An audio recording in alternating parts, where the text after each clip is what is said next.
Ladies and gentlemen, this is Stu Webb, and this is the VeteransTruthRadio.com, and it is May the 21st, 2015, Thursday. And tonight, I have a special guest, Phil Turney. He's the survivor of the USS Liberty, and he will be a future host here on this radio network. It will be announced sometime within a week of where his time slot will be.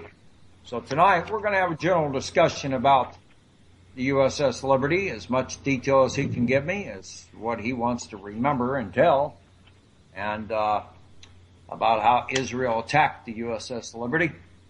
Supposedly this ally, this filthy nation over there, or whatever they are. And we're going to be talking other subjects. I'm going to leave that up to Phil to talk about the state of this union, the state of this nation. And with that said, Phil, how are you this evening, sir?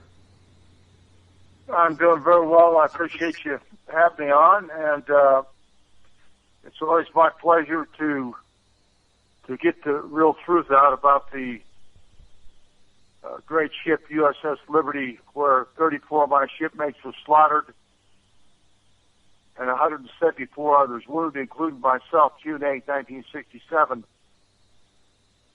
by the Zionist State of Israel. And it has been it's been a long haul for the crew of the USS Liberty to bring out the truth. But you know, Mark Twain said, if you always tell the truth, you never have to remember anything. And I take that to heart because we're telling the truth. We don't have to remember anything. We're eyewitnesses to a cold-blooded, premeditated murder. Every congressman, senator, president from LBJ, that snake that would not come help us and was attack and cover up, along with John McCain Sr., who was Supreme Commander of Europe over the Sixth Fleet, which included us, and left us out there to die at the hands of Israel in this 2-hour attack that lasted as long as the attack on Pearl Harbor. Unforgivable? Yes. I blame our Congress today and every president since for covering for the Zionist State of Israel this act of war on an auxiliary ship in international waters, doing what our government had ordered us to do. So that's been my goal, Stu, and it's been my shipmates' goal to get the truth out before we're all dead. You know, and it's almost like a cancer. You know, it just eats into your soul, and we don't want it to happen to anybody else. That's why we have the USS Liberty Veterans Association. That's why we tell the truth, and that's why we want a fair hearing in front of Congress, which we've never had. Any congressman or senator that you've ever talked to will tell you that we've had 12 to 14 investigations into this murderous, brutal assault, and they're all liars, all of them. We've never had one investigation, and there's not one senator or congressman or president can say that we've had our day in court, because we have not. So that's pretty much where I'm coming from right now, Stu. Well, you need that day in court. There's been a lot of us need our day in court, and we can't get a day in court. Now, part of the problem you have is you've got a treasonous punk up there running the U.S. Senate. His name's John McCain. You know who that is, don't you? Yeah, he's been elevated to the position of the Armed Services Committee. He's the chairman. And he will not touch this with the 10-foot pole, as we've asked him to.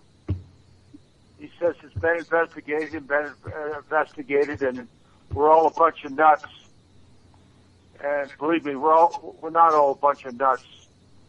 25 of America's finest national security agents and intelligence officers were murdered June 8, 1967, when one of 5 torpedoes hit the starboard side and blew them to bits. Not only sailors, but Marines also. So it wasn't just ship's company that got killed. The majority of the people that got killed were national security agents. And the NSA even has turned their back on the USS Liberty. I mean, it's just a cover-up, greater, more sensitive than the cover-up of JFK that I've ever known of, that I've ever heard of. And we begged the Congress to listen to us, but they won't do it. They're afraid of this issue because they're afraid of getting voted out of Congress because of our bought paid for senators that bow only to one master, and that master is the Zionist state of Israel. That's APEC. That's your APEC. They do this. I had former Congresswoman Cynthia McKinney on a couple of weeks ago talking about they kept shoving the document in front of her. You got to sign this. It's an APEC document. Israel first. Israel first. Your allegiance is to Israel, or you're not going to become the re-election or win the election again. And then she couldn't even challenge the votes. One vote she lost by.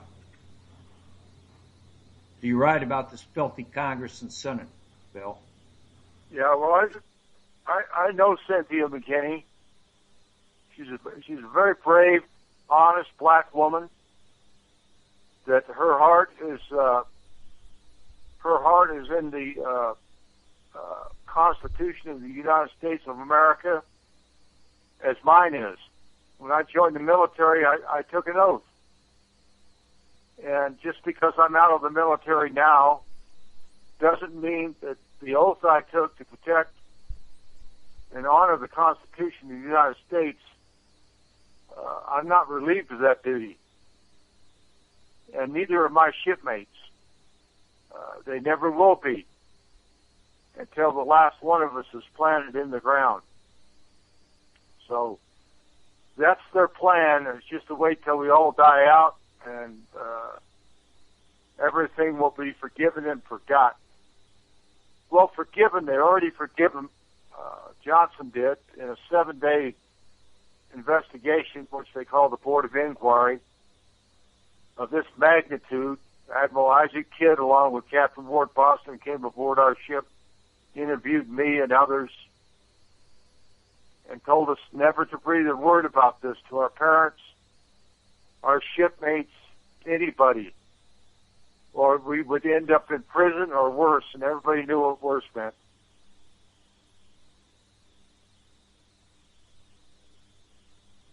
John McCain's father, this is Senator John McCain of Arizona, the one that never loses his election, but yet everybody votes him out, who answers the bank bailout scamster Larry Mizell of Denver, who is the board of directors of APEC, him and his attorney Norman Brownstein. Now, I understand that John McCain makes phone calls to take orders from Larry Mizell on a daily basis. And he acts like a mad dog rabbit up, a mad dog, foaming at the mouth, man. And anybody ever says a bad thing about Israel or anything to do with the Zionist state of Israel. Now, tell the audience about John McCain's father, the admiral, and about John McCain's war history, being this famous POW. Would you please, Phil? Yeah, I will. I'll give you all the information that I know is the truth, the God's honest truth. As I said before, I was ordered by Admiral Isaac Kidd in person. Well, let me kind of back up a second here. 3 days after the attack, we were still at sea, barely afloat. Admiral Isaac Kidd Jr., he came aboard our ship for an investigation, a board of inquiry. Now, a board of inquiry of the seriousness of this event, well, I'm not going to call it an event because that doesn't even come close to what happened. The seriousness of this cold-blooded, premeditated murder of American sailors and Marines on the high seas deserves more than 7 days to close the books on it. But I was interviewed by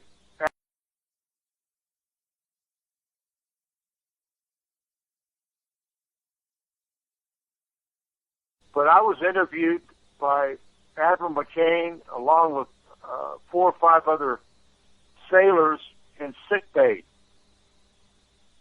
They kept us in small groups, 4, 5, 6 people. He came into sick bay and took off his stars, and he threw them on the stainless steel table, and they sounded like bells going off. I'll never forget it. It was so loud. And he says, "Listen, fellas, I'm just like you. I want to get the God's honest truth out of you of what happened, what you saw, so we can get this taken care of and get the people that had destroyed your ship and killed your shipmates brought to justice." It reminded me of my parents, my dad especially. He would always, make sure the truth.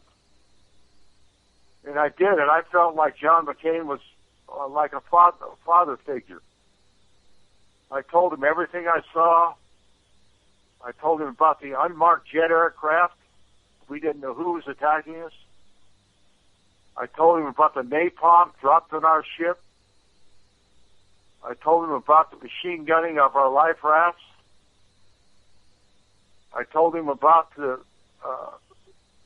firefighters and stretcher bearers. Many of them worked directly for me.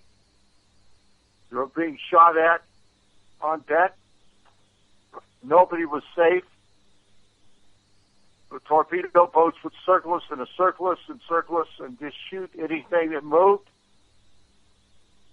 Captain McGonigal said, "Prepare to abandon ship." Now, Stu, there were only 3 life rafts left out of 294 life rafts, enough for every soul aboard that ship. They destroyed them all. They destroyed the captain's gig. They destroyed the whale boat. We only had 3 life rafts left. We were going to put our most seriously wounded in them. And I might add that our wounded were so seriously wounded, so badly hurt, you could barely look at them. It brought tears to your eyes. That's how severe they were. I cut one of the life rafts loose myself. 2 more followed. Immediately, these life rafts, 2 of them were shot out of the water, and they took one aboard their torpedo boat as a trophy of their kill. A trophy of murdering Americans on the high seas, doing what their government had ordered us to do. Always in international waters. When we all got through with our stories, Admiral Kidd got beet red. He put his stars back on and he says, "I'm an admiral again." And let me tell every one of you SOBs, if you ever repeat what you just told me to anybody, your family, your shipmates, anybody, I will guarantee you will end up in the penitentiary or worse. He slammed the door. and left. At that point, I knew that the United States government had set us up to be sunk. I was only 20-year-old petty officer then, but I knew it. Because why would they recall the rescue aircraft when they were on the way, 15 minutes away to help us? LBJ, McNamara, and John McCain made sure no help came to us. In fact, no help came to us for 18 hours when help was very close. They didn't even send a Piper Cup over to see what happened to us. That's what our government did. The government of the United States set us up to be sunk. My belief and my crewmates' belief is this didn't just happen in a blink of an eye. We were probably set up a year or 2 years before this because it was so sophisticated. They took all of our antennas off within seconds. Now you have to remember, the USS Liberty was one of the most sophisticated intelligence gathering ships in the world. We could bounce signals off the moon within seconds back to the National Security Agency. They destroyed everything except one antenna that was taken offline because it wasn't operating correctly and it wasn't sending out a beam, electronic signal. So they didn't hit it. Terry Haldebardier, who since has passed away and received a Silver Star for his heroic actions, jerry-rigged an antenna, and in 15 minutes we had confirmation to the Sixth Fleet USS America, USS Saratoga, and their fleet, USS Massey, USS Davis, USS Little Rock, which was the flagship of the Sixth Fleet Command, commanded by Admiral Geis. So, the moral of the story is they refused help to us. Airplanes were launched from Saratoga. Airplanes were launched from America to rescue Liberty. Those planes were not only called back by McNamara, but also by Lyndon Baines Johnson. He said, bring those ships back to the deck or anywhere else you can send them, but do not send them to the aid of the USS Liberty. Now, we sent out a signal. We did not know who was attacking us because the jets were unmarked. We had no idea who was attacking us. We thought it was an Arab state or possibly Russia. We had no idea. But Johnson gets on the phone line and says, I'm not going to embarrass my ally, and I could give a GD if every sailor aboard that ship died. You do not engage the Zionist state of Israel. And that's exactly what happened. Now, if we didn't know who was attacking us, how in the hell did McNamara know who was, or Johnson know who was attacking us?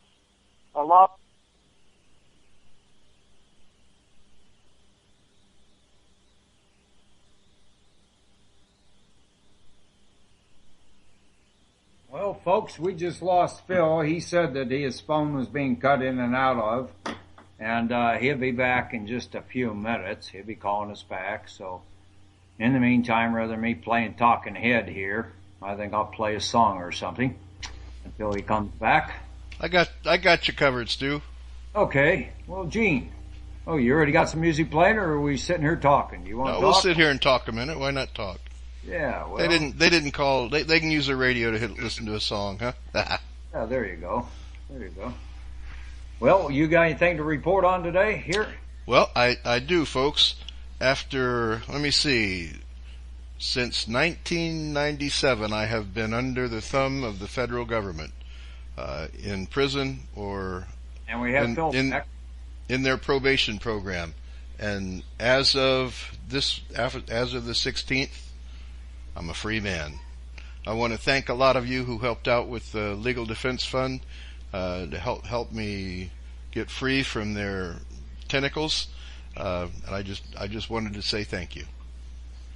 And while we're reminded, I want to thank everyone who's participated this month and made donations to us, so we could get the software and the other parts of the servers that we needed in order to bring you TV, folks, with the internet TV. And we're almost there. I think we're about 1,700 short, Gene? Yep, getting close. Yes, sir. Yep, folks, but we only have, folks, 7 more days. 7 more days. Well, hey, Pete, Gene, or Stu, excuse me, I'm back. I got cut off. Now that happens quite often when I do radio shows. Well, especially when I have to do them on my cell phone. Like I say, my Skype's down, my internet's down. I apologize for the interruption, but I think you pretty well. I hope you got the text of what I was trying to tell you. Yeah, it's Israel. They pick on me a lot. I've got a report that I'm sending over the FBI in a few more days, and it's just phenomenal.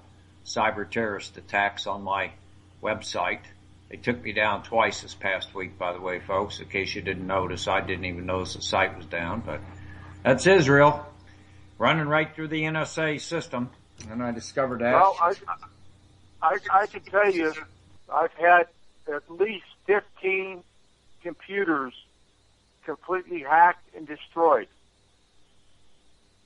No longer usable, ever. And I've got some of the best software in the world to keep hackers and people from getting into my personal business or my internet. But it doesn't make any difference. They get in, and they not only destroy my hardware, they destroy my computer. It is worthless. So over the years, thousands and thousands of dollars have been spent on computers. And that's something that I can't afford, but I'm not going to give up the cause. And you know, Stu, Gene, I want to tell you this, and this is in all sincerity. My hate and my anger and my disdain is not for the Jewish people. We have a lot of Jewish people that support us and want the truth out. So I want to make that perfectly clear. I've been called a Jew hater, a Nazi, every disgusting, filthy word you can come up with. They've called me and my shipmates. But we're here. We were saved by the hand of God to tell the truth because nobody else was there to protect us. You know, our ship was one of the most damaged ships in United States naval history. So that tells you how bad our ship was damaged. We had over 850 cannon and rocket holes, over 5,000 armor-piercing bullets, napalm burning us up, a 40 by 40 foot hole in the starboard side by one of their lethal torpedoes. And by the way, they shot 5 of them at us. So, I mean, they're either bad shots or the good Lord was pushing those torpedoes out of the way. Either one tells me that this story has to be told. And once the people of America understands that the disgraceful duplicity by not only our government but the government of Israel, they will turn on Israel on a dime. You're not going to get by with murdering Americans. I don't care if the government of the United States covers up for them. The American people will not stand for it. They absolutely will not stand for it, and Israel will be cut off. No more money, no more jet fighters, no more bullets, no more protecting the crimes they commit against the Palestinians. No more walls put up. No more beatings. No more rapes. No more throwing dirty diapers in their wells. I mean, I could go on and on. But it all started in 1948, and 1967 capped it off, because if our ship goes down, gentlemen, they blame it on the government of Cairo, Egypt. And by the way, there were 2 nuclear aircraft on their way to incinerate Cairo.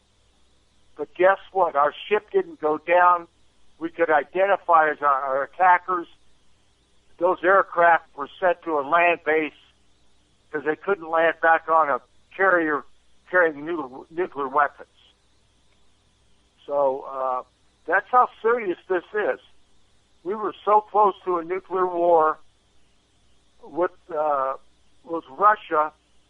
It made the missile crisis in Cuba look like a kid's game. And I don't take light of that. Believe me, it's a very serious subject we have here. And I'm a proud American. I love my country, but I do not trust the people that run my country. And it breaks my heart. I have nightmares. I have thoughts of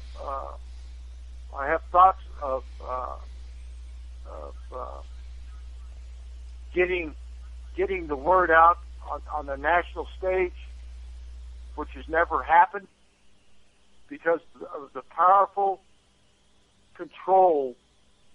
This government is under the thumb of Benjamin Netanyahu and his cohorts in the Pentagon, and the NSA, the CIA, any federal government that has anything to do with secrets. You can believe they got moles in there, and I know every one of you guys understand that. Well, I understand that quite well. I received some documentation today. I haven't even looked at it, but it came from an attorney on how that now they've got, FBI's got moles on every judge, every police department, and the whole bit for the crime syndicate. And, of course, those moles, the crime syndicate, is these Zions running this country, the Jewish mob. Can I break in here a second, guys? Yeah, come on in, Gene Chip Tatum. Listen, Phil, I have a question for you. Has Israel ever laid claim to firing on the Liberty and trying to sink you guys? They did, Rick. They said that it was mistaken identity. They thought we were a Egyptian warship doing 35 knots, and they called us the El Quasir, which is tied up in port, half sunk. And first of all, our ship could only do 18 knots at top speed. Our only munitions were 450 caliber machine guns that were taken out within the first few seconds of the attack. And our government bought it. They went along with it. That mistaken identity. My God, we were identified by the IDF at 0600, 0730, 0930, 10 o'clock, 11 o'clock. There was approximately 13 to 14 overflights of these so-called allies taking pictures of our ship. They come to look at our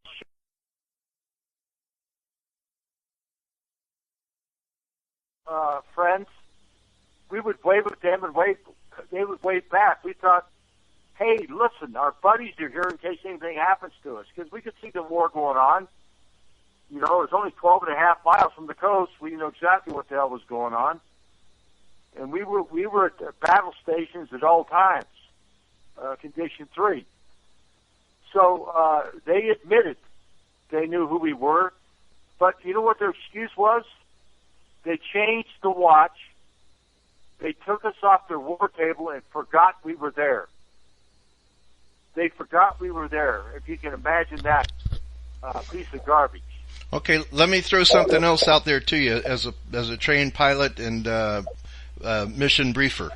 Even back in your time, in the 60s, folks, pilots are briefed. Profiles of the targets are verified so that you know what kind of target you're going after. And there's no way that the Liberty looked like that the other ship. There's no way in hell. You can see the tower on the Liberty, a huge communications tower and stacks that didn't exist on the other ship. And there's no way a pilot could mistake what he was shooting at. There's no way intelligence could mistake what they were sending those pilots to bomb. They knew exactly what they were bombing, and they bombed the hell out of it. Well, Rick, you being a professional in your field, I couldn't have said it any better. They knew exactly what they were doing, and they took out all of our antennas immediately, as I said before, all of our life rafts, all of our beams living. So we would just sit ducks for 2 hours, and when the airplanes got done with us, I guess they ran out of ammo. Here comes the torpedo boats, and then we knew who was attacking us. We saw the Star of David, but well, we didn't know they were attacking us. We thought they were coming to help us.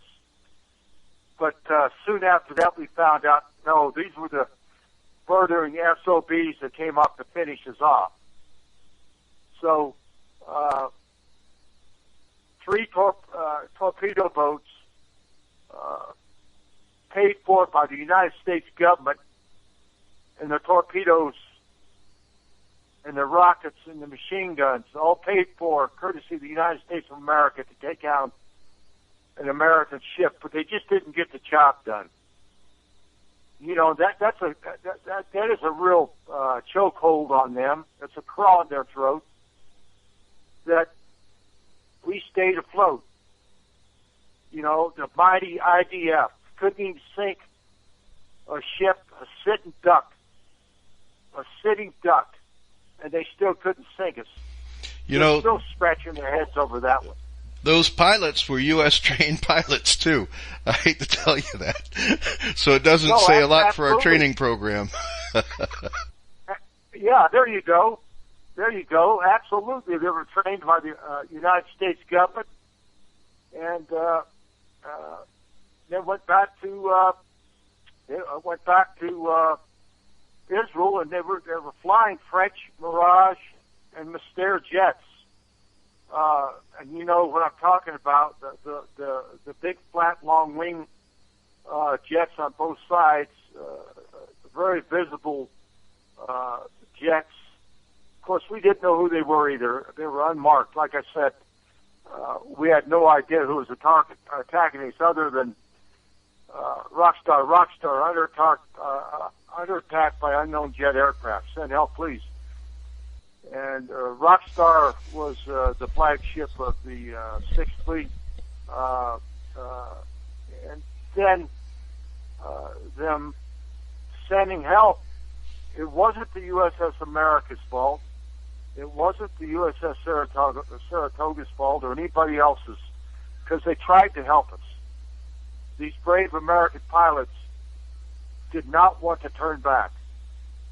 They wanted to come save our ship and fight off whoever it was, even if they had to ditch their planes at sea because they didn't have enough fuel to get back. They were going to try to save our ship. God bless them.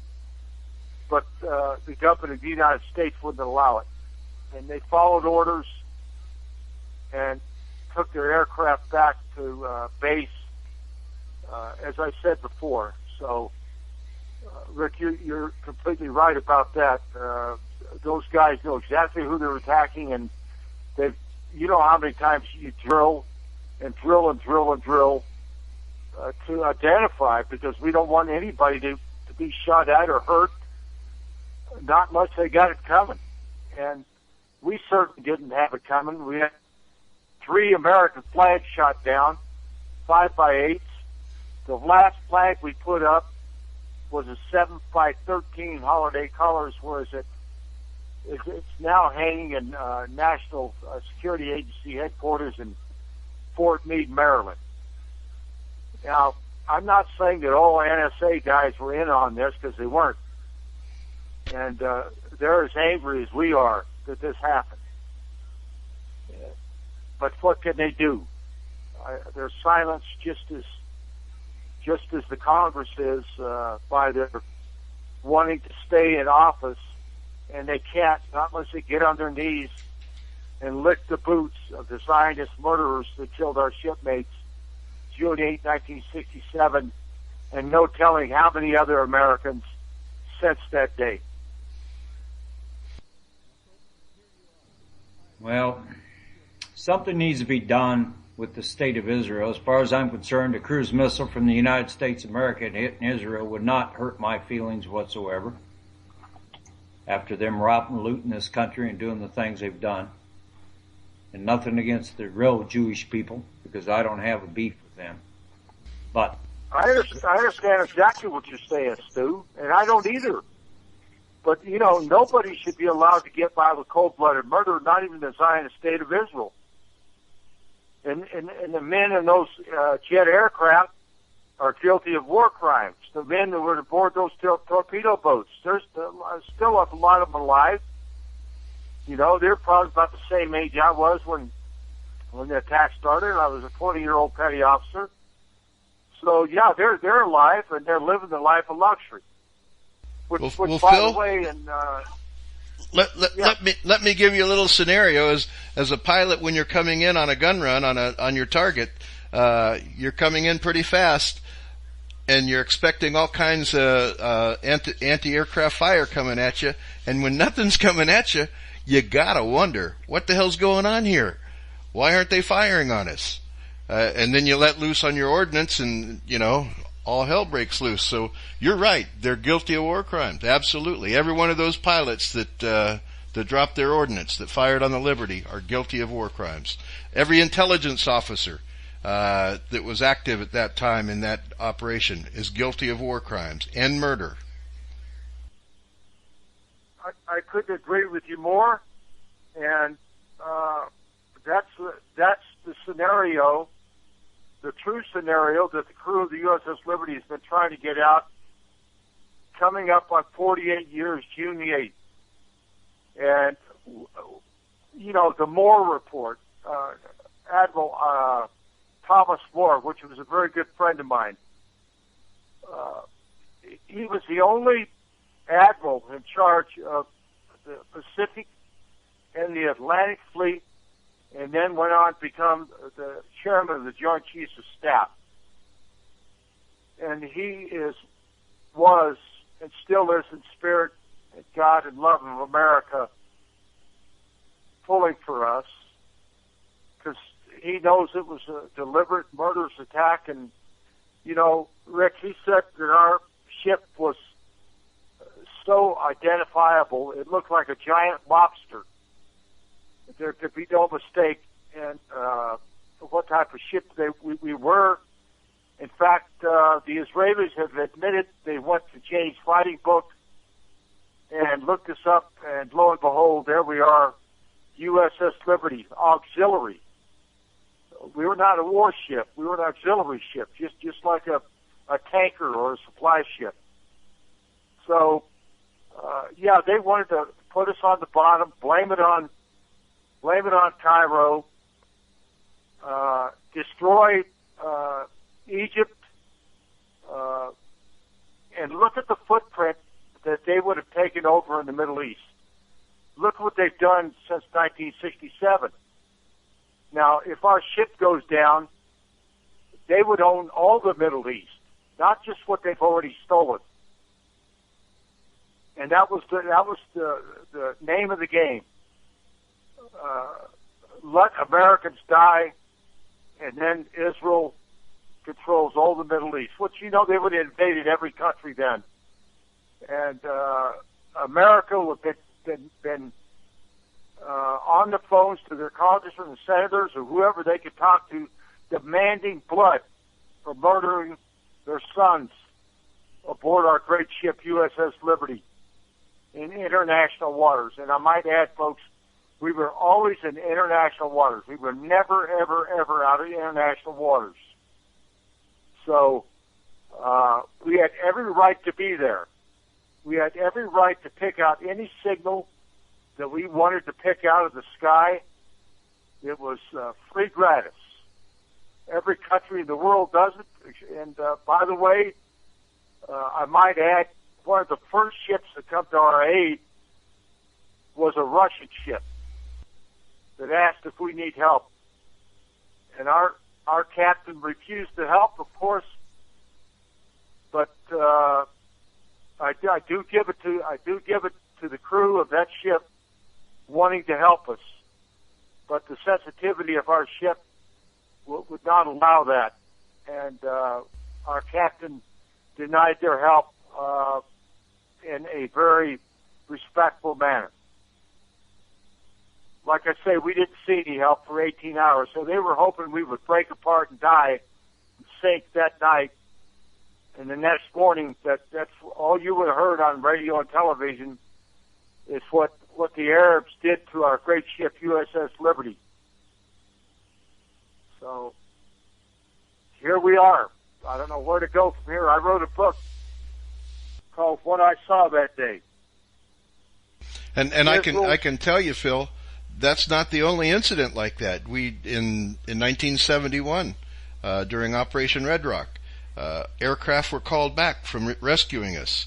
In Somalia, in the movie you people saw, Black Hawk Down, aircraft, 160th aircraft, the little birds that were flying in the area were not allowed to fire upon the attackers. They were called back. So it's not the only instance, but it's the most horrific instance that I know of. Well, yeah, how sad it is. American blood is spilled without the support of the American government. And look at Benghazi. Look at how many other USS Liberties have happened, gentlemen, that we don't have a clue about. My guess is many, many, many. And how many Americans' lives and blood were shed, we'll never know. And how many tears have been shed for those poor boys, you know? All because of this government corruption and protection of Israel. Well, you said it very, very simply.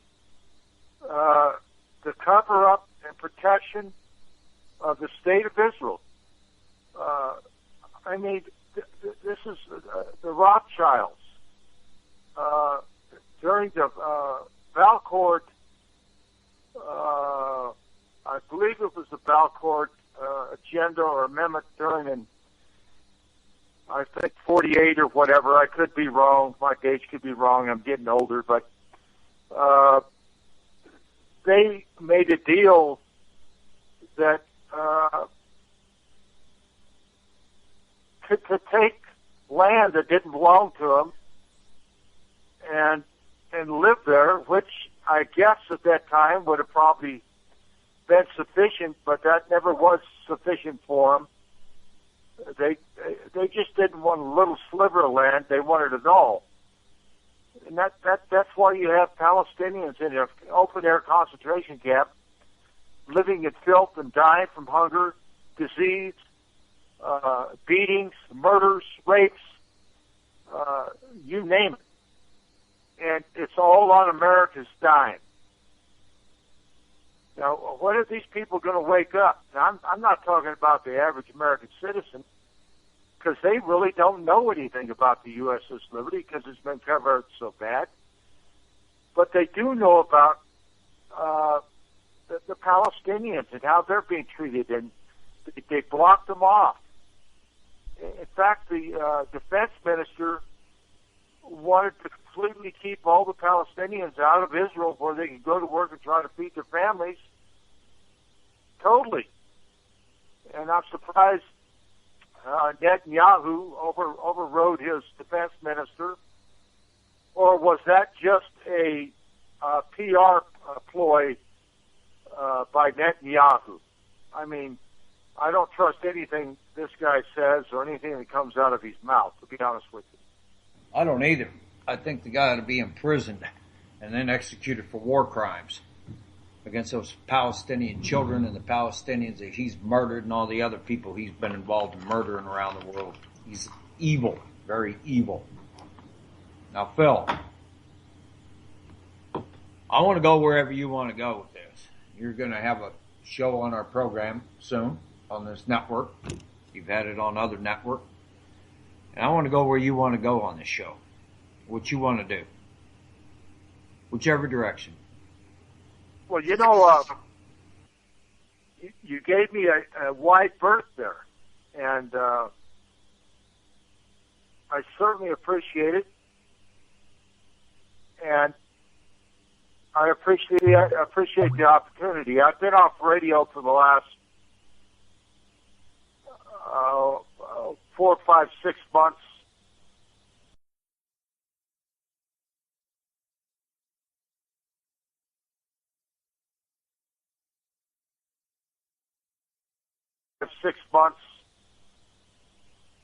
Because of time changes and moving around and things because I had a very loyal audience, and I wasn't going to put them through another time change where I'd have to have people, change their life when I've already had built up a tremendous base. So I decided to leave RBN, and nothing against RBN, but it just didn't work out for what I was looking for. Now, with the opportunity that you've offered me, I would want to go into FOIAs and certain things like that we're still pursuing right now, and demand that we get them. But for the last 30 years that I know of, every time we get anything classified, Stu, and this could be 500 pages, what we would get back was they added a the or an if or an and, but everything else was still blacked out. So that tells you how sophisticated and how much they want to keep this covered up. Because if it was so cut dry, Stu, if it was so cut dry that it was a mistaken identity, we could take care of it in front of Congress in a half hour. But they can't do that because we have eyewitnesses, we have declarations, and I might add that Ward Boston, who was one of the chief legal counsels on the Board of Inquiry, recanted everything that he wrote down. He said it was all lies, deceptions, and misspeaks on behalf of Israel and the United States of America. It was a deliberate attack. It was not a attack that was taken out, as Rick said, by a mistaken identity. That is impossible. And I've been told that by many fighter pilots. In fact, I've talked to fighter pilots off the Saratoga in America that told me the same thing. It's absolutely impossible. These guys are trained to the hilt. They know exactly what they're looking for.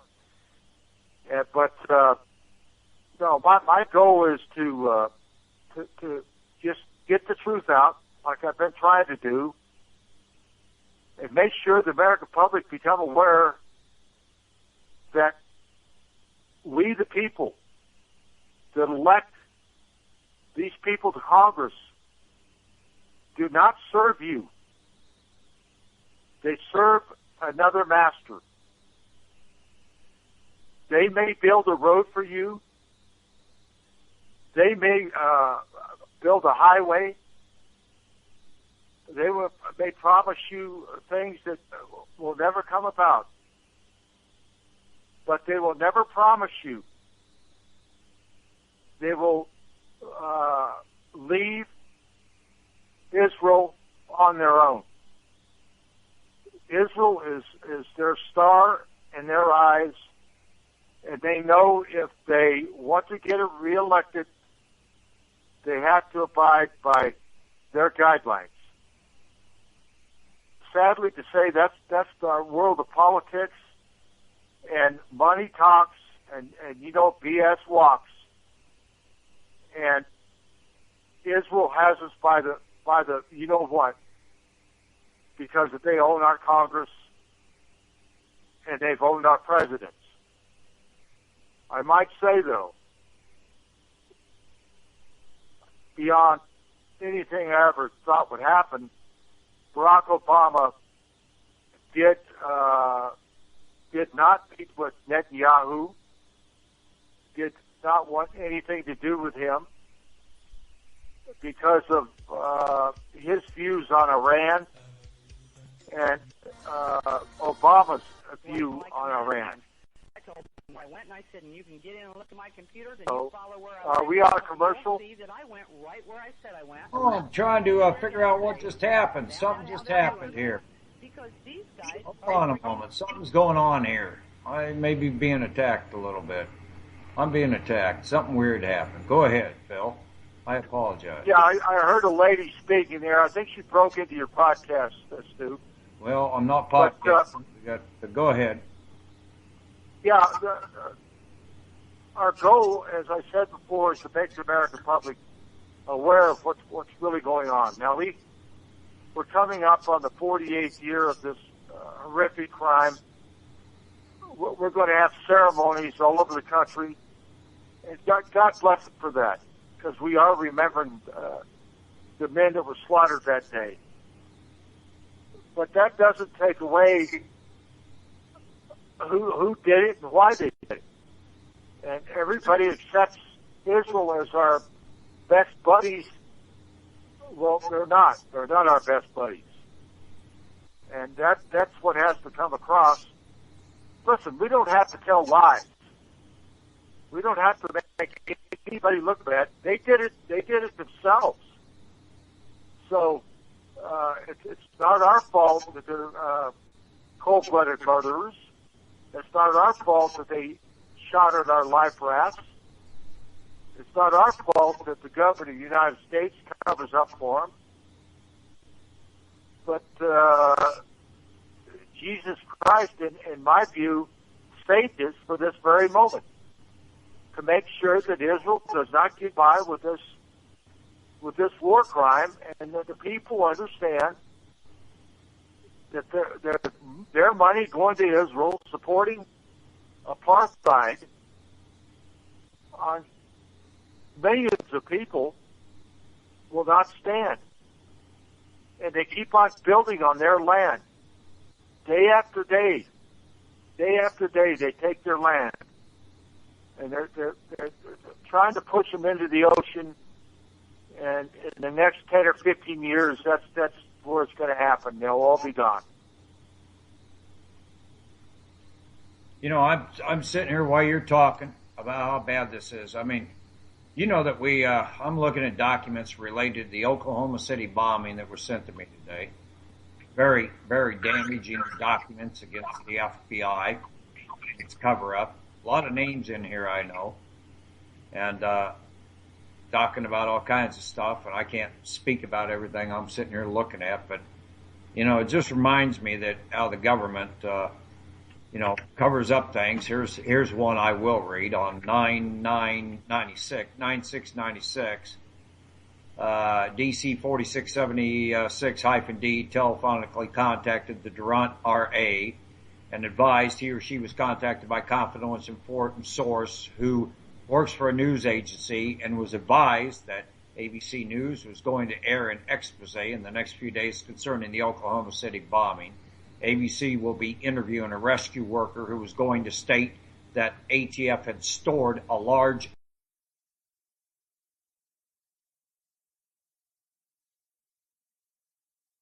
that's alcohol, tobacco, and firearms, had stored a large amount of explosives in the Murray building, which contributed to the explosion. The rescue worker is also going to advise that evidence of these explosives was found by rescue workers and that this particular rescue worker had contacted FBI with this information, was told by the FBI to keep quiet. This rescue worker is currently upset because nothing has been done with this information and feels the FBI has attempted to cover up the information. OC 4671-D feels this will also impact on the government's case against McVeigh and Nichols. Now, what I just read you, folks, is plants by the government inside news organizations all across the United States of America. There's people going around trying to say the Twin Towers was blown up with nukes. It was not. They're trying to say that Oklahoma City had a nuke. It was not. I've heard this story about the explosives inside many times before. Here's internal memorandums of the United States government. The constant stuff of the government itself being involved, and then turn around crying. Families running the government, and then the government turns around and covers it up. Now that's just one document on moles. And then it goes on to say confidential informants and other things here. The Federal Bureau of Investigation documents that dated and subscribed 4/3/96. It goes on and on about McVeigh and others. It mentions a heck of a lot of people in here, and about confidential informant informing on McVeigh's, because they were infiltrated McVeigh's attorneys and infiltrated Terry Lynn Nichols' attorneys, and how they're advising the FBI on what they're finding out about the Oklahoma City bombing, and advising on different ones, and calling them all right-wing. They're confidential informants, they call them. I mean, this is sick crap. All the time. They blow up buildings. They bomb people to death. They start wars based on false flags. We talked about this for a few minutes before we got on the air tonight, Phil, about what happened to Iraq.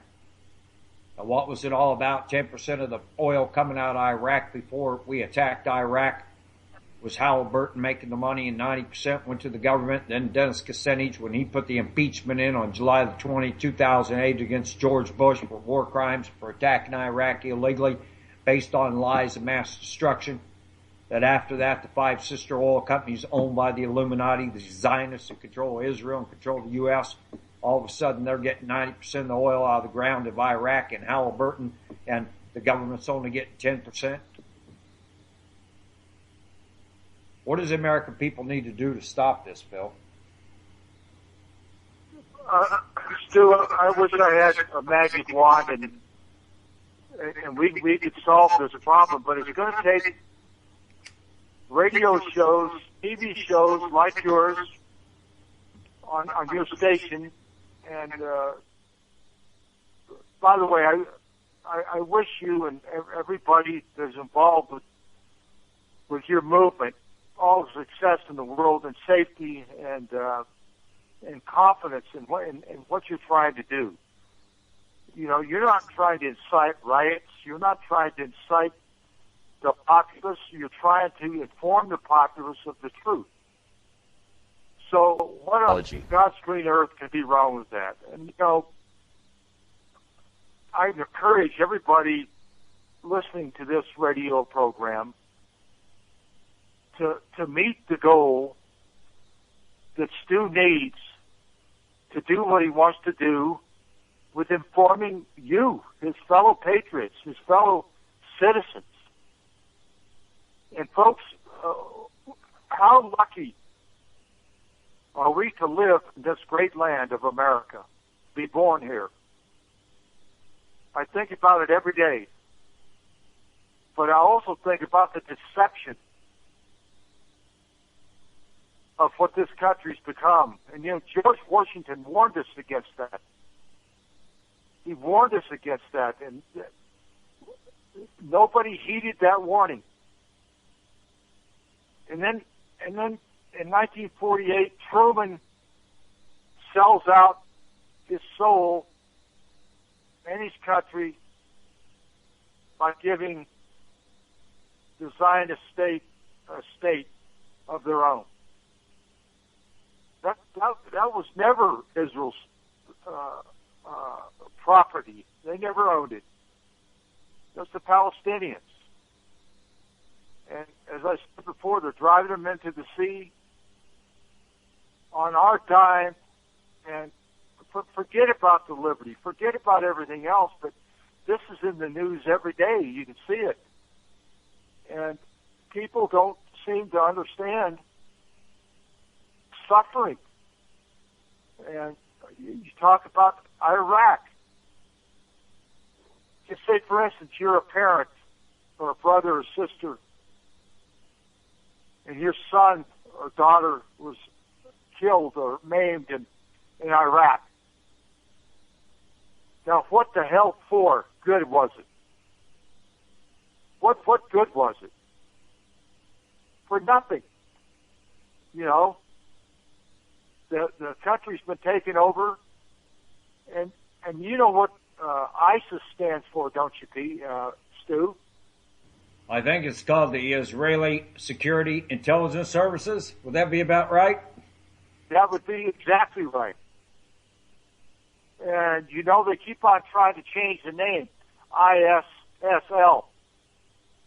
ISSL. What does L stand for? I've never heard an explanation of that. So that tells you who's behind this, who's taking over the countries.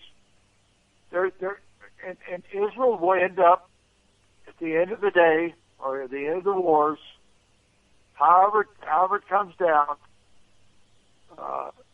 they will be controlling that part of the world because they already control the United States government, as far as I'm concerned. Now they control, sadly to say, they control this government. You know, Phil, I talked about this on one of my previous shows in the past week about the fact of the manipulation of currency, the Swiss franc, 6 months ago by my former in-law, who's one of these top Zionists in the world, the Illuminati, Leonard Millman, and his partner Larry Mizell and Daddy Bush, and the other 12, I might as well mention them so everybody knows. Anwar Ben-Shiri, the head rabbi in Israel, Pope Benedict, that had to resign because of his being a pedophile, got caught in Germany and other places all over European press. Bill Grace of Grace and Company, Meyer Rothschild, David Rockefeller, Patrick Wu, Henry Kissinger, Paul Warburg out of Europe. I think I named them all. How they manipulated the Swiss franc 6 months ago, blamed it on an email from the bank, and they cashed in and put $3 trillion in their pocket, and then they've been manipulating the labor the whole bit. I saw yesterday the Justice Department, another one of the $70 million a year fee, Eric Holder, he's getting now from J.P. Morgan. That's how they pay him off when they leave government. Nice big fat check. I've never heard of an attorney getting $70 million a year anywhere. I guess he made sure his underlayments closed the deal. So Loretta Lynch, the new Attorney General, she's going to come save America. Yeah, she's part of the crime syndicate. She's covering up for him. Nothing's going to change. She cuts a deal. The big banks here in America that were involved in manipulation of foreign currency in the labor and all this other stuff, guess what? They're going to fine them $5 billion. The U.S. Justice Department is, the U.S. government. What did they steal, folks? I heard in this manipulations over the past year and a half, they've stolen about $12 trillion worldwide in manipulation of currencies. And they pay a $5 billion fine. What kind of justice is that?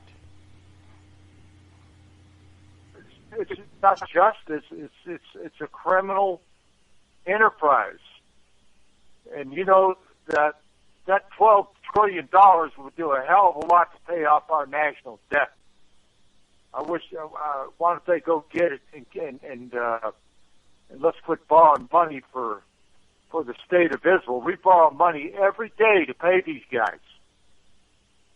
They get money from us every day, not only in cash, but in munitions and airplanes, intelligence support, and on and on and on. And the American taxpayer goes to work, drinks their Starbucks, works hard, pays taxes, and doesn't have a clue. Does not have a clue of what's really going on. You know, it's just, and it's not their fault. Just like the USS Liberty, it was covered up so well that, I mean, cover-ups upon cover-ups. This one was covered up so well. But the American people, and I believe in our Constitution, and I believe in America before it goes too far down the tubes. If they just got the truth, the real truth about the USS Liberty, Stu, they would turn their backs on the Zionist state and they would be on their own. And you know what happens when they're on their own? They're in deep trouble. They're in real deep trouble. Because like Netanyahu, he says, we live in a dangerous neighborhood. Well, you're the one that picked that neighborhood, and you're the one that stole the land. You're the one that mowed down the trees, the olive groves, and you're the man that ruined so many people's lives. So, how can we protect the criminal without becoming a criminal? I just can't figure that one out. It's been a criminal regime since it came into effect in 1947 and recognized by the UN in 1948. These people are not the true Semitic bloodline. They are not of the tribe of Judah. They are not the tribes in the Bible. Matter of fact, America, many of us are part of that. These people are not. They are Ukrainians. They are from the Ukraine. They are the fake Jews it talks about. In Revelations, I believe it's 2:23 or 3:23, wherever it's at. There's the serpent's bloodline. And that genome. Well, absolutely. No, I agree with you 10,000%. And, you know, you reminded me when you talked about Truman, as I did a little bit earlier, Stu, is that Forrestal, James Forrestal, was put in a hospital by the government. They said he was going Looney Tunes or whatever because he totally went against Truman and his signature going on paper and record from the United States government of recognizing Israel as a state and giving him that land. And there were many others that were against it. And then suddenly, Mr. Forrestal takes a dive out of a 20-foot building, a hospital, and commits suicide. Now, why would this man commit suicide? I think that other people wanted him dead. They threw him out the window because he had so much information, so many documentations, and they had to get rid of him. So, I don't know if you know about this. It's totally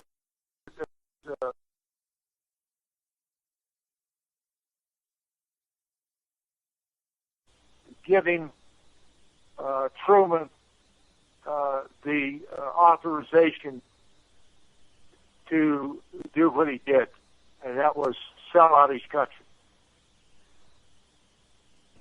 Well, Phil, can we hold the thought for a minute? I need a cup of coffee. Let's take a break so you can get something as well. Okay? Sounds good. We'll be back in about 3 minutes, folks. I gotta have some coffee. Back, and this is the Veterans Truth Radio Network.com. If you haven't checked out our new magazine and our new writers, you need to. We'll be going to TV, hopefully, if we get the other $1,700 in matching contributions in the next 7 days now that we need. We're asking everybody to kick in. And the archives, by the way, if you go to archives, past shows, etc., is how it's put in there at the top bar on the website. You can listen to all the past shows for the past 2 weeks. You just click on your particular host that you want to listen to their show, and you can listen to them. But the other archives are going in archives, and we're going to ask anybody who wants to get in the archives after that just to contribute $3 a month, which helps pay the bills. We're not trying to make money off this thing. All we're trying to do is get it up and running and bring you the best of the best in the way of news and guests right here on this network. And so with that said, Phil, are you there? I am. I played that I hope song you got for your a coffee reason. and everything was Great. good. I played this song for a reason, Holiday. I like Madonna's music. It would have been great if she had put the words Revolution Day in there. One day, I'll come together. Have a Revolution Day. I'd like to get her to change that word in that song, and it would make my day. It could be done in one day, couldn't it, Phil? It absolutely could. And, you know, I have a very dear friend that is produced and sang the songs about the USS Liberty. She's a beautiful, beautiful woman named Kat Faber. She was my producer for, I think, 4 years on when I was on radio before. But her voice and her songs touch home. And you know, music is part of the soul, part of the heart, and it brings people together in more ways than any speeches or events that can happen, in my view. But music is a very big part of our culture, our life, and how we react to it.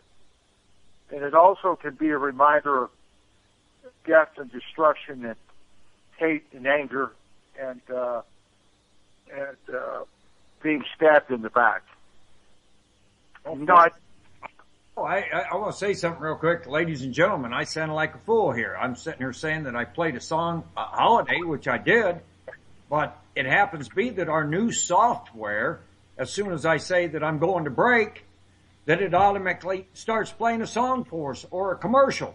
I mean, this is how sophisticated we're getting with the software here, that your donations, your kind contributions this month. So everybody has heard the song Holiday. Let's come together for a day. So that's what I meant by that. I'm acting like a fool. I'm getting notes from Tatum here about the new software that was just installed. So, Phil, I apologize. But would you continue? Hey, you don't have to apologize to me, Stu. Hey, listen, man. You're on a new journey. You know, you're on a new starship trying to get something done, and I commend you for it. And it's not easy. It's not easy to get things off the ground, but you're doing it. You know, and a few steps ahead of a man of courage. Partner's a few steps ahead of me here. Gene Chip Tatum on the new software we just got. So, well, you're getting involved with you and your company, your radio program, and stuff like that is it's going to be a new deal for me. But everything works out, and it doesn't just happen immediately. There's a glitch here, a glitch there, but they all work out. And the people that listen to you, that has no bearing on why they're listening to your radio show. They want to listen to you because they believe in you. They care about America. And so I wouldn't worry about anything like that. It's just a glitch. It happens. It happens, but it's our new great software we've got. So when you're in here and you say the word, I better not say it, I'll spell it BREAK. When you're here, you'll remember that you have an automatic song coming up or a commercial. So yeah. Absolutely. And I'd like to use Cat Baber's songs to open my show and end my show. Oh, you'll get whatever you want. Well, thank you. I appreciate that. And I'm welcoming you to the network. It's going to be fun having you here. Well, I appreciate it. I just wanted to read you something here that this is the official USS Liberty newsletter, and also what we're looking for, Stu. And it'll just take me about a minute to read it, if you don't mind. Take as long as you want, Phil. Okay, here we go. This is a flyer that I had made up about 6 months ago, and I'm about out of them, but I sent them all over the world. But anyway, it is. It's got a picture of our ship and the damage, and it says 34 murdered, 174 wounded by the government of Israel. Remember the USS Liberty. In June 1967, jet aircraft and motor torpedo boats of Israel brutally assaulted an American naval vessel.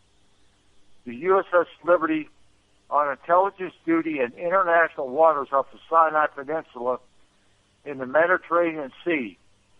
The attack was preceded by more than 6 hours of intense low-level surveillance by Israeli photo reconnaissance aircraft, which buzzed the ship 13 times, sometimes so low as 200 feet directly overhead. The carefully orchestrated assault that followed was initiated by high-performance jet aircraft. This was followed by slower and more maneuverable jet aircraft carrying napalm, and was finally turned over to lethal torpedo boats which blasted a 40-foot hole in the ship's side. The attack lasted more than 2 hours, deliberately killing 34 Americans and wounding 174 others, and inflicted 850 rocket, cannon, machine gun holes in the ship. And when the Liberty stubbornly remained afloat despite her damage, the Israeli forces machine gunned her life rafts, firefighters, stretcher bearers, and sent troop-carrying helicopters to finish the job off. No survivors were to be taken. At this point, with the 6th Fleet rescue aircraft supposedly en route, the government of Israel apologized and the attacking forces withdrew. Details of the attack were hushed up in both countries. Israel claimed that her forces mistook the Liberty for the Egyptian ship, and our government quietly accepted that excuse despite the evidence to the contrary. No ship in history has ever received such damage and casualties by accident. Then our government downplayed the intensity and surveillance and severity of the attack and imposed a news blackout on the crew to keep the story under control. The official version is that the Liberty was recounted only 3 times, and then only from a great distance. The American people were told that the attack lasted only 5 minutes, and that it was followed by a single torpedo and an immediate apology and offer of assistance. Nothing could be farther from the truth. June 1982, 15 years after the assault, crew members reunited for the first time in Washington, D.C. It was a tearful, joyful reunion in which the men released their pent-up emotions and decided to reunite permanently. One result from the formation of the USS Liberty Veterans Association, which is the first meeting, established the following goals. Locate all USS Liberty crew members. Hold periodic reunions of Liberty survivors. Gain proper recognition for our Liberty's heroic Medal of Honor skipper, Captain William Loren McGonigal. Bring the true story of the attack to the American people and the United States government. urged the government to resolve discrepancies between testimony and findings of the U.S. Navy Court of Inquiry. Gain proper recognition of the crew, particularly the men who gave their lives. So that's our oath. That's our oath to us, and that's our oath to America. And we want to see this through, and we will see it through. And with becoming part of your media outlet, we're going to do great things, and we're going to have people on this radio station that will blow your socks off. We had Senator Adlai Stevenson on our show when I was with another station 4 times. And he repeated they would never let us have an investigation. Never. Pete McCluskey, former congressman from California. Paul Finley, former congressman from the great state of Illinois, were run out of office because they would not accept the excuse of the Israelis and were defeated at the polls by Zionist control and their money. So that was a precedent set out to every person that runs for Congress, Stu. You run for Congress, you better leave the USS Liberty story alone. So that's what I want to get out to your listeners. And you got to sign that APEC agreement. And I read. Got to sign it. And I'll read something to you. Every time I filed this, I got nearly killed. I tried to move it in 2010, and I got a 3-time rollover by Somalian hit team working for, I believe, my ex-in-laws or FBI, whichever it was. We'll find out soon, folks. We'll find out soon. We're going to court on the attempted murder. But here's what I filed. This was in the United States District Court for the District of Colorado, and original filed on dated February 27th, 1995. Criminal Division, case number 95Y-107. United States District Court, Richard Mates assigned to the case. The Oklahoma City bombing judge. Good guy, clean guy, only decent judge out there. What does he do? He immediately has me go testify before Judge Brenner in Wyoming because of my allegations about federal judges in Denver taking bribes and payoffs from these Zile Illuminati pigs, Millman, Mizell, and others. So he wanted to get the bottom of it. Borchers got kicked off the bench over it. The United States Attorney, Henry Solano, new to the game, was told to do his job and hear me out. Standing order, Mr. Webb, if I'm concerned, yes, with the past U.S. Attorney and some of the things you've indicated, obstruction of justice, Mike Norton, which, folks, I have as bride. You launder your M&L business machines. I was told you have a standing order, Mr. Webb. If the United States Attorney, Mr. Henry Solano, does not do his job, I will allow you to appear before the United States grand jury with your own attorney for the purpose of bringing indictments against the parties named herein. That's a standing order. I tried to move it to Kansas City. I refiled it in 2002. Found out later the clerk of the court obstructed justice by not taking that filing to the clerk at the judge's office to appear before the grand jury, and it was done by the U.S. Attorney then in the District for Colorado. Here's the people I filed against. This is a standing grand jury order by a U.S. federal judge. And every time I've tried to do this, as I say, they tried to murder me. First, Stuart Webb versus, and the United States of America, the people of the United States versus Carrie Sue Millman, a.k.a. Carrie Webb. That's my ex-witch doctor. Attempted murder of her infant daughter, R.E. mental disturbance warrant, case number 84-2107-MI, State of Texas versus Carrie Sue Webb, parentheses, Millman, for attempted murder upon her infant daughter, Amanda Malia Webb, age 28 years of age, on August 10, 1984. Co-conspirator, recipient of illegal monies from Leonard Millman narcotics money launderer Bush crime family. Leonard Yale Millman, Bush crime family money laundering, kingpin, scamster, terrorist, Denver connection, organized crime figure, co-conspired to murder plaintiff Stuart Webb, owner and controlled MDC Holdings, Inc., obstruction of justice, security frauds, loan reinsurance frauds, real estate loan frauds, conspired to cause economic plunder, death penalty, conspired manufactured illegal biological chemical agents, and sold to foreign enemies of the United States of America, a.k.a. Iraqgate, B&L Bank, Gulf War Senator, violation of the Barclay-Cohen Indenture Act, which is treason. Elaine Ruth Millman, co-conspirator, wife and partner to organized crime figure Leonard Mulva, security frauds, loan insurance frauds, real estate loan frauds, obstruction of justice.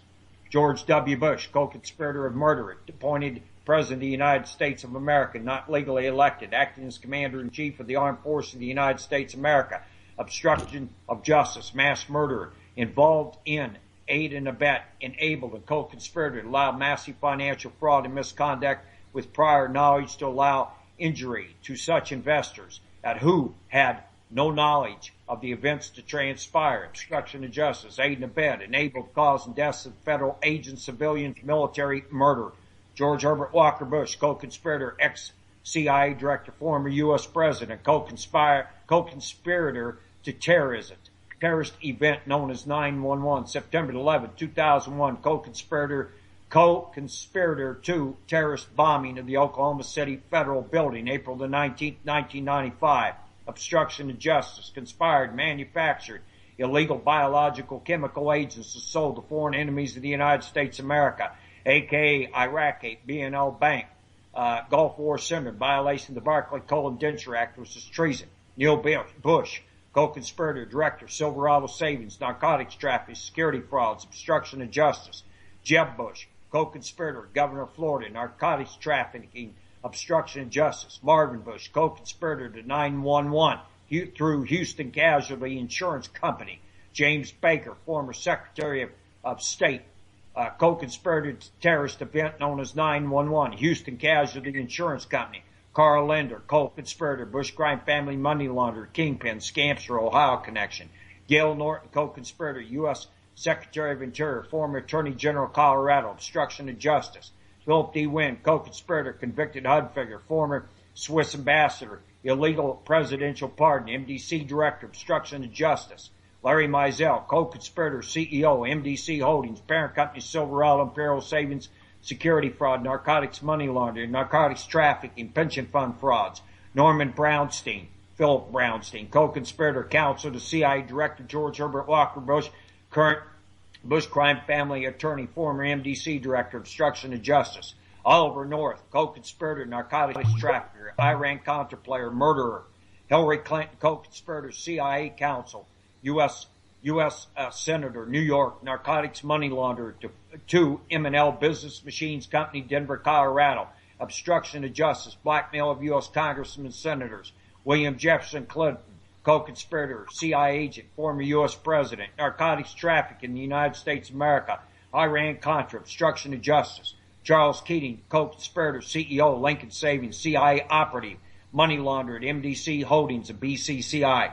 Federico Pena, co-conspirator, former mayor, Denver, Colorado, former Secretary of Transportation, resigned, Secretary of Energy while under indictment, recipient of bribes to obstruct justice.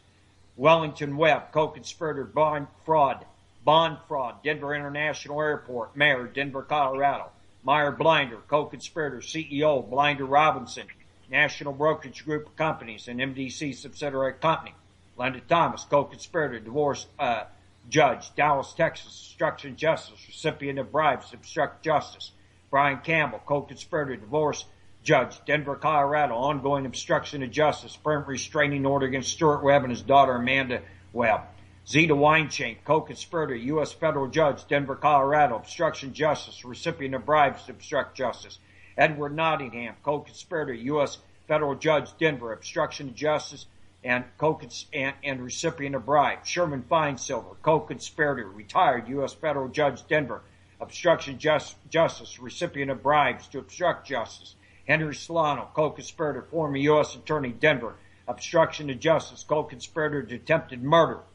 Michael J. Norton, co-conspirator, former U.S. attorney, Denver, Colorado, obstruction of justice, a recipient of bribes to obstruct justice. Greg Graff, co-conspirator, assistant U.S. attorney, Denver, Colorado, obstruction of justice. Brother Robert Graff, MDC Holdings Director. Thomas O'Rourke, co-conspirator, Assistant U.S. Attorney, Denver, obstruction of justice. F. Joseph Mackey, co-conspirator, Assistant U.S. Attorney, Denver, Colorado, obstruction of justice. Charles Sekeli, co-conspirator, Assistant U.S. Public Defender, Denver, obstruction of justice. The list goes on and on and on. Here's a nice one. Ted L. Gunderson, ex-FBI, CIA, murderer, scamster, supplied bin Laden with Stinger missiles stolen from U.S. military arsenal, China Lake, FBI, CIA, Iran-Contra player, perjury, obstruction of justice, currently stalking and committing criminal harassment of plaintiff and plaintiff's witnesses, perjured testimony to extort plaintiff, perjured testimony to jail plaintiff Stuart Webb, charges later dismissed with prejudice, scamster, fraudster, ongoing criminal activity, stalking of plaintiff and plaintiff's witnesses. The list goes on and on and on and on. Ken Adachi, here's one. EducateYourself.org. Been dead for 25 years. Co-conspirator stalking for CIA Ted Gunderson. Criminal harassment, criminal slander, criminal defamation of character, stalking of plaintiff and plaintiff's witnesses. Mark Hoslaw, Denver FBI agent who ran Gunderson and Division 5. Co-conspirator, FBI, Division 5, Anti-Terrorist Division, obstruction of justice, stalking of plaintiffs and plaintiff's witnesses with Timothy White on his payroll. Others. Attempted murder of me, attempted murder of Al Martin, Iran-Contra whistleblower, with a biological agent known as anthrax in 1995. The list goes on and on and on and on. In violations, folks, I can sit here and quote Money Laundering Control Act, Quo Warranto, public servants refuse to do their job, Uniform Child Custody Jurisdictional Act, 28 U.S.C. 1391, Bank Secrecy Act, Titles 18 U.S.C. 1503, Intimidation of Witnesses, Obstructing Criminal Investigations, 18 U.S.C. 1510, 18 U.S.C. 1512, Tampering with Witnesses, Victims, and Informants, 18 U.S.C. 1512, Engaging in Misleading Conduct, 18 U.S.C. 1512A, 1C, criminalizing the act of preventing communications to authorities when the communications relates to the possible commission of federal offenses. 18 U.S.C. 1513, retaliation against witnesses, victims, and or informants. 18 U.S.C. 4, the Federal Reporting Crime Act. Whoever having knowledge of an actual commission of a felony cognizable by a court of the United States conceals and does not, as soon as possible, make known the same to judges or other persons of civil or military authority under the United States shall be fined not more than $500 or imprisoned not more than 3 years or both. 828 U.S.C. 1331, violation of the Barclay-Cohen Indenture Act, which is treason. 28 U.S.C. 1343, 1443. 40 Title 42 U.S.C. 1983, 1985, 86 Civil Rights and Whistleblower Case Laws. Perjury and false claims. 18 U.S.C. 101. 18 U.S.C. 371, defrauding the United States of America. The list goes on. RICO acts, drug money laundering, racketeering, civil RICO, criminal enterprise, CCE. Let's see, what else? Imparting or conveying false information, 18 U.S.C. 35, conspiracy to murder. The list goes on and on and on. And can I prove it? Every bit of what I just said. I have the witnesses to prove it. One of them is my partner, Gene Chip Tatum. Hey, Stu. Yeah. How'd that filing work out for you? How'd that trial go? I got an anthrax, and then let's see, since I tried to rejuvenate it each time, I heard some sound like a bee going past my head, and then I heard a kaboom. And then that was in 2004 or 3. And then the last time I filed it, 2010, well, that broke my neck all the way down, and I got a road on the concrete barrier 3 times at 60 miles an hour. That's our federal justice system hard at work. That's exactly what happened.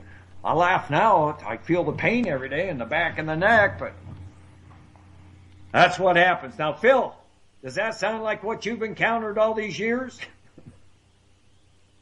Well, I'll tell you what, Stu.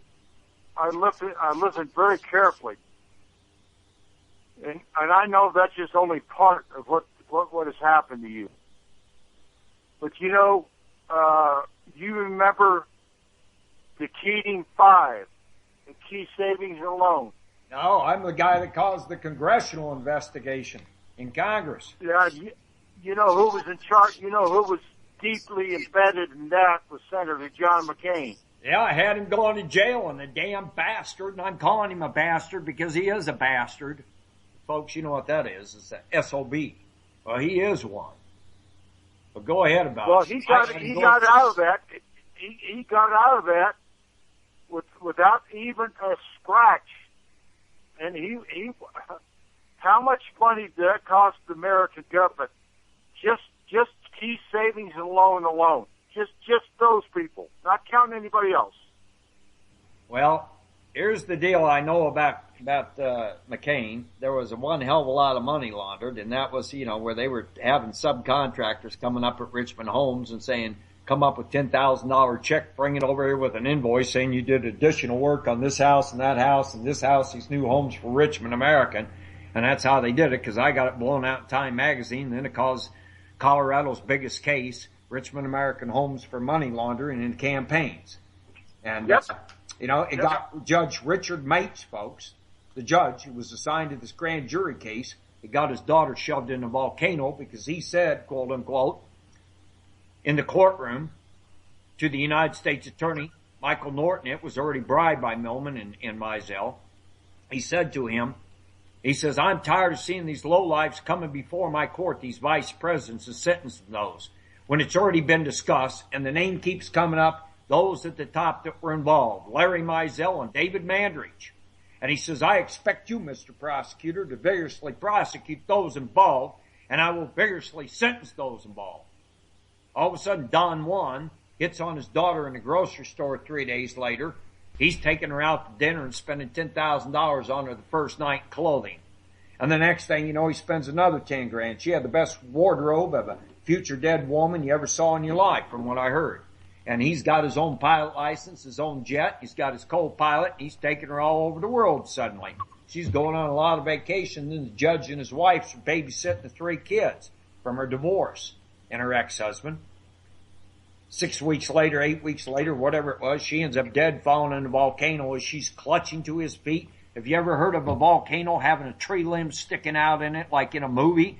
And the guy's holding on to it because he caught her just in time, but he couldn't hold on to her. She grabs his leg, and he's barely clutching onto a tree limb, according to the FBI's report. As she gets shoved in the volcano. The judge is in mourning the next day because his daughter's dead. The case is reassigned to Sherman Finesilver, who dismisses all charges against him. That was your Keating 5 story, folks, for the evening. Yeah, well, my heart breaks for that young woman that lost her life. But that is part and parcel of what is going on in our country right now. And then there's the Enron thing, where Kenny Lay was promised that he would never be convicted. When he was convicted, he intended on laying it all out at sentencing, and all of a sudden dies of a heart attack in the mountains of Colorado. Tell him Absolutely. And Jane, tell him about the you were neutralization teams for the government. You get a letter in the mail and it's got that enzyme on it. You get it on your hands and you don't realize what happened, and then you get one a few days later. What happens?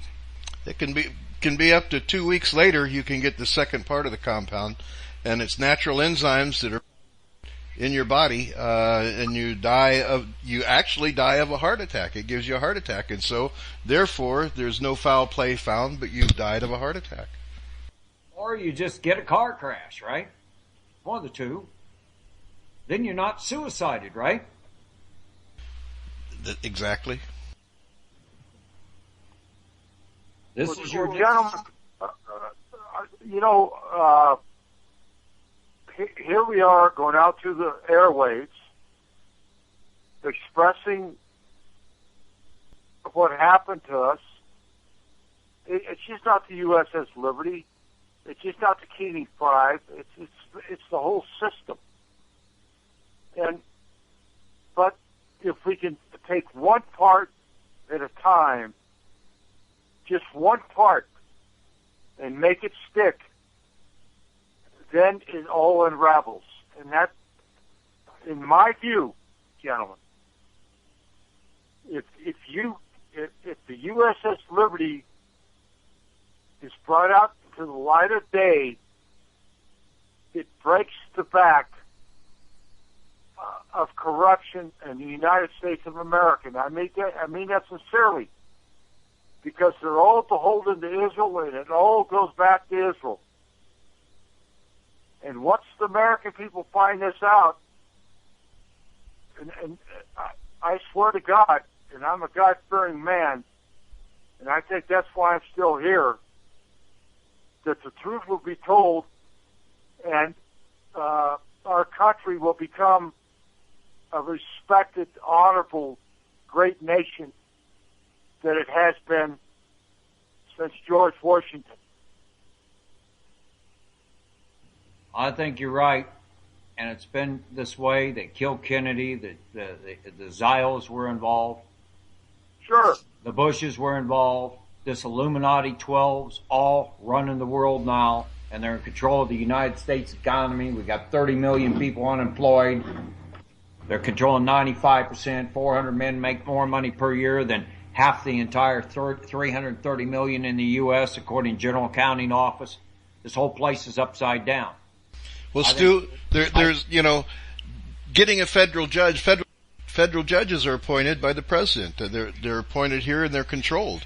Getting a federal judge to go after that stuff is nigh on to impossible. Why do you think that the United States refused to participate in the international criminal courts? Because they may get a judge out there that they don't control, and the truth may come out. So the U.S. isn't a participant there. It's all about control. It's all about control. You're very correct. And, we have Boyd, the law professor at the University of Illinois, who indicted George Herbert Walker Bush, indicted Dick Cheney, indicted Scuba Levy, indicted Eric Holder got it too. I don't remember, but there was a whole bunch of attorneys at the Justice Department and attorneys in the White House that got indicted in international court, folks, about 4 years ago. I think it was in 2000, well, it was a little longer than around 2008 or 2010, got indicted in international court. And they were indicted on war crimes, crimes against humanity, over the Iraq War, over the Afghan War. And Boyd, the professor, did it to him. I've known the guy for years, talked to him heavily. He was heavily involved in knowing of the savings and loan fraud they were doing and all kinds of stuff. Smart guy. Now, that means there's red notices on him. They've got indictments against him for war crimes. We need to take this guy, take him out of the country. People need to grab him and drag him to international court and let him be tried. Yeah, but the United States is not a participant in international law, or international criminal court, so they can't be tried on the criminal level. Correct about that too. Or they can't be picked up. Whether you try in absentia or not, you can do that, but it doesn't go. In addition, it can't go because they're not a participant into Interpol's database, because they have to be participants by law. Where I feel that the pressure needs to be, it needs to be right on the head of the Justice Department. It needs to be on Loretta Lynch's head. And it needs to be on all the employees up there. Those career employees have been covered up. And we need to put the pressure there, and the pressure on Barack Obama himself.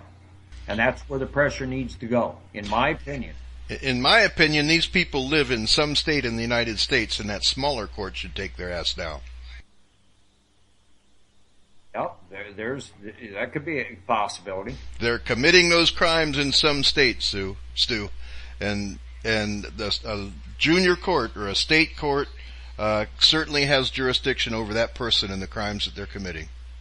It comes back to what you've been preaching about going to the local level, right? That's exactly right.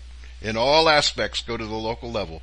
Because when shit hits the fan, it's only the local authorities that are going to be able to help you. Well, Phil, we've got about 7 minutes left. Where do you want to go? It's yours. Well, listen, guys, I'm learning a whole lot, and certainly I'm taking it in as much as I can. But I'm thinking about this federal judge that I can't remember his name. It happened just a few days ago. That did something, and I can't remember what it is, but the federal judge that I don't know if you guys remember or even think about what I'm trying to say, but is this on the spying ruled against him, the appellate court? Yeah, that's what it is. New York was one of them that did it, and then there was a second judge that just did it also. Yeah. You know? Yeah. I applaud Rand Paul. I applaud him for what he's saying. No more Patriot Act. You know, out of all the candidates out there, he's the only guy, if, stay in the election, folks, the only one I'd vote for. Well, the Patriot Act takes everything that this country is founded on away from you. In other words, even free speech.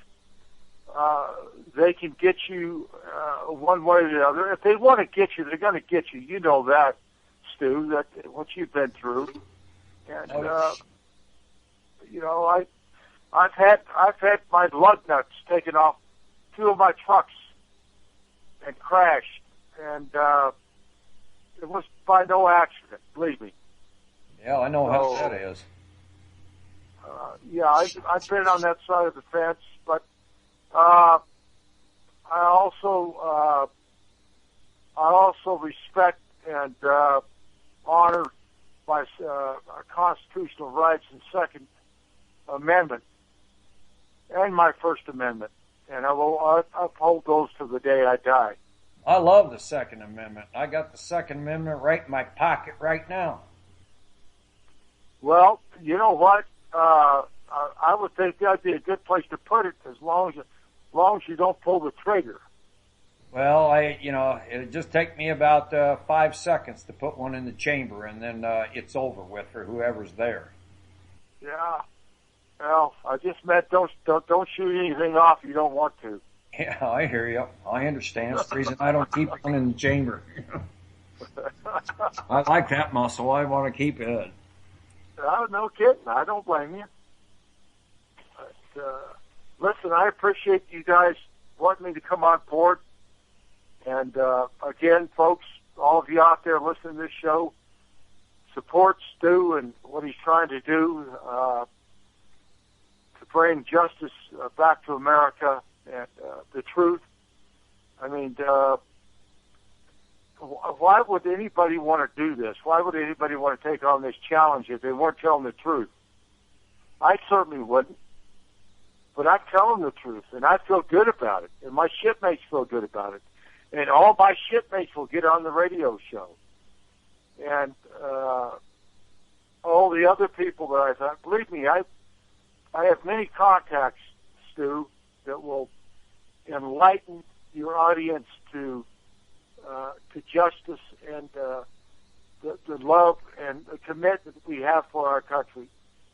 And believe me, I do not hate America, as I said before. I love my country, but I certainly do not love the people that support me and that will go beyond that and support the Zionist state of Israel, all for gain and money. Oh, by the way, the Congress wants a raise. Can you believe that? Like they don't get enough APEC money all the time. They're getting $180,000 a year or so, and that's not enough money for them. And tens of millions a year from APEC. They work 130 days a year. 130 days a year for $180,000. I want a job like that. I don't want to sell my soul for that. That's what they're doing. My point is that you got people working their rear ends off, and these guys are whining about they need more money. What a bunch of crybaby bastards. Hey, Phil, They're in session 130 days a year. How many days they really work is really up for grabs, huh? That's a very good point. That's an excellent point. It's probably you take 80 days off of that. So you got 100 days out of the year that they might be in session, or they're out doing what they got to do, or they're taking rides on jet airplanes to go bullshit people that are serving their country. Fellows, we got a large task ahead of us, but I'm willing to take it on if you'll have me come on board. I want you aboard. You're welcome aboard. I'm assuming that Ron Kirkall is going to be your co-host, won't he? Or be involved quite a bit with you? Absolutely. All I got to do is ask him. Well, you ask him. You pick your slots, and you've got whatever you want there, Phil. And I welcome you. Okay. Well, I appreciate it, and I know you've come to the end of the show, and I hope that your pledge drives comes through, and I hope it comes through tonight. We're hoping we'll get this other and the matching funds, and then we have the final leg of, we've been spending the money as fast as it's come in, folks, so getting what we needed, like I say, and all I do is say the magic word here. First, I'm going to say, before I say the magic word, I'm going to say thank you, Phil, very much for being my guest, and welcome aboard, and thank you for joining me here, Gene Chip Tatum. And we are at the end of the hour, and this is Stu Webb signing off, and now we're going to break, which means music will play.